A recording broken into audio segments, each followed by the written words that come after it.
Did I tell you how much my bills is a month?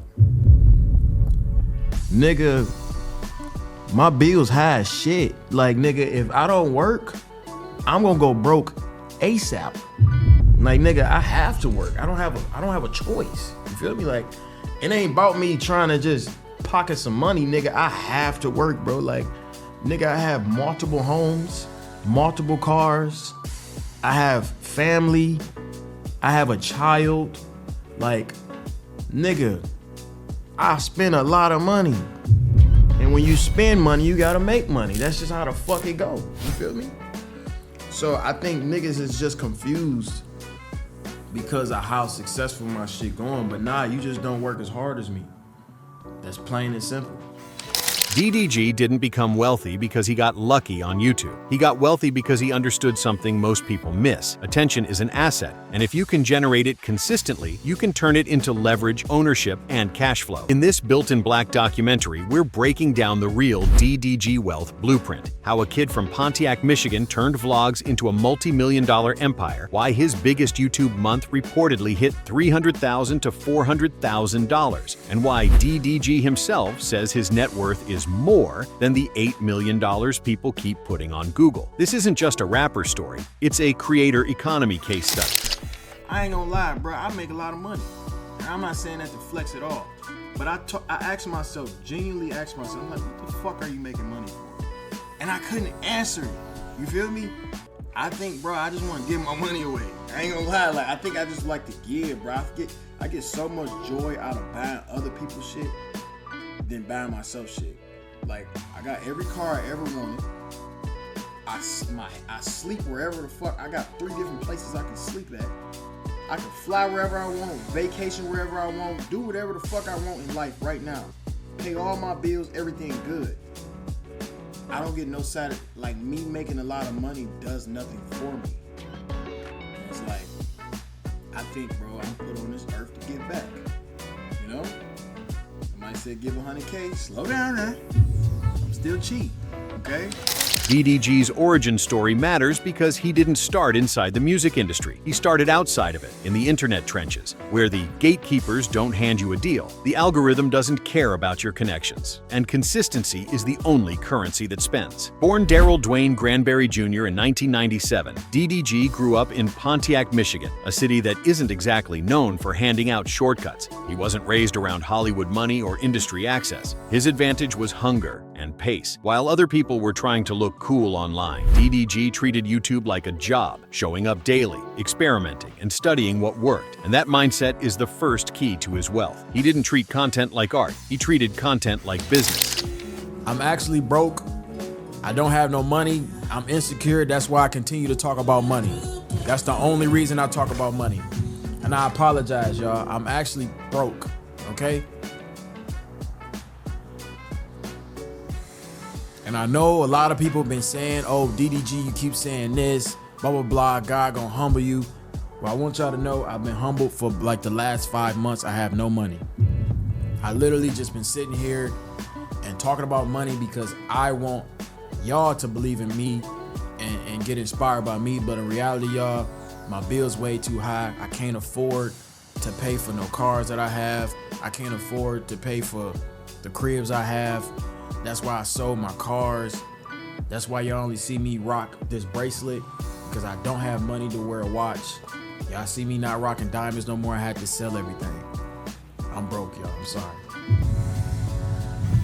One of the most important moments in DDG's story is when he was still in school and decided to bet on himself. According to widely repeated accounts, he started building momentum on YouTube while he was in college, then dropped out to pursue content full-time. That decision is what separates creators who go viral from creators who build wealth. Because virality is a moment, but volume is a machine. DDG wasn't trying to win one lottery ticket. He was trying to build a factory. He uploaded pranks, challenges, lifestyle vlogs, reactions, whatever pulled people in and kept them watching. And here's the thing, people love to clown vloggers like it's easy money, but the numbers don't lie. If you can produce content at scale, keep retention high, and generate millions of views consistently, YouTube pays you like a media company, not like a hobby. That brings us to the part that makes DDG's wealth story different from most artists. YouTube paid him before music ever did. In a 2025 interview, DDG talked about his net worth and basically laughed at the internet's estimate. Not because it was too high, but because he claims he's worth more than the $8 million number people keep repeating. Then he dropped the real gem. He says his biggest monthly YouTube check was around $300,000 to $400,000, and he explained exactly how it happened. He wasn't posting once a week.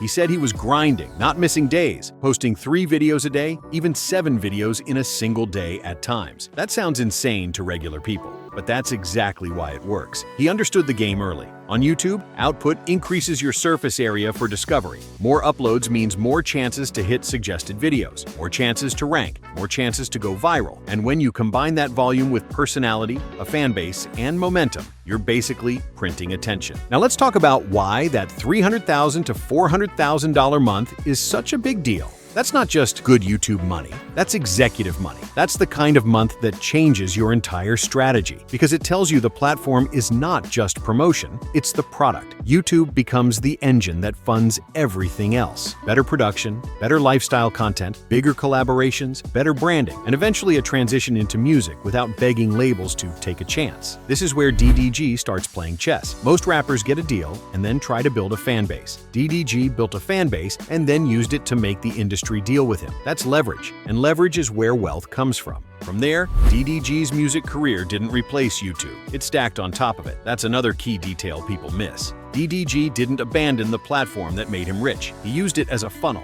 Every music drop became content. Every viral moment became content. Every relationship headline became content. Every lifestyle flex became content. That's why his transition felt seamless. He wasn't starting over as a rapper. He was converting an audience. And audience conversion is the most profitable move in entertainment. If even a small percentage of your viewers become listeners, streamers, ticket buyers, merch customers, or brand supporters, you've built an ecosystem, not a career. And when DDG started landing hits and streams, that opened a second lane of income: music royalties and label checks. Streaming money alone usually won't make you rich unless you're massive, but DDG's advantage is that he's not relying on streaming as his only revenue. He's using music as brand expansion. Music increases his cultural footprint. It gives him credibility outside YouTube. It makes him bookable. It makes him marketable, and it creates new deals YouTube creators can't always access. That's why DDG is a perfect built-in black story. He's proof that the new path to wealth isn't get discovered. The new path is build demand. Then comes the third lane: business moves and ownership. DDG has reportedly been involved in label/venture plays like launching his own imprint and using the infrastructure he built to create additional revenue streams beyond being talent. Even when the details are unclear from the outside, the strategy is obvious. You don't want to be paid once for your work. You want to be paid repeatedly for your platform. Creators who understand wealth eventually stop asking, "How much do I make?" and start asking, "What do I own?" Because ownership turns income into equity, and equity is what separates rich right now from wealthy long term. The fourth lane is lifestyle monetization, sponsorships, brand collaborations, and partnerships. When you have the kind of audience DDG has, companies don't just pay for ads, they pay for access. And access is expensive. Brands love creators who can move culture, especially when they can do it without traditional media. A creator with millions of fans and high engagement can sell products, influence purchases, and create trends. That's why you'll see creator checks that don't make sense to normal people, because those creators aren't being paid for a post. They're being paid for distribution. DDG essentially became his own network, and networks get paid. And then there's the part everyone loves to talk about: real estate and visible assets. DDG has been publicly associated with expensive cars, luxury living, and high-end homes, the typical "I made it" signals. But here's the important lesson: the flashy stuff isn't the blueprint, it's the receipt. The blueprint is the system he built to keep money coming in even when the headlines stop. Because unlike a traditional rapper who might disappear between albums, DDG can upload tomorrow and restart the machine. That's power. That's why creators have become the new celebrities. They control their pipeline. Now let's address the net worth debate, because people get obsessed with numbers and miss the point. One outlet might estimate DDG at $5 million. Another report might float $8 million. DDG himself says it's more than that. The truth is, unless you're his accountant, you don't know the exact number, and neither do the websites. But what we can analyze is the structure of his wealth, and that structure is clearly multi-stream. YouTube ad revenue, sponsorships, music income, business ventures, and assets. When someone can generate a $300,000 to $400,000 month off YouTube alone during a heavy grind phase, that tells you the ceiling is high, especially when those checks stack with music checks, brand checks, and long-term equity plays. So the real built-in black takeaway is this: DDG's wealth isn't rap money, it's attention to ownership money. He turned daily uploads into daily cash flow, then used that cash flow to buy freedom. The freedom to pivot into music, the freedom to take deals from a position of strength, and the freedom to build a brand bigger than any one platform. That's why DDG is valuable to study, because his story tells you where the world is going. The next generation of millionaires won't be discovered. They'll be self-distributed. And the ones who win won't just be talented, they'll be relentless.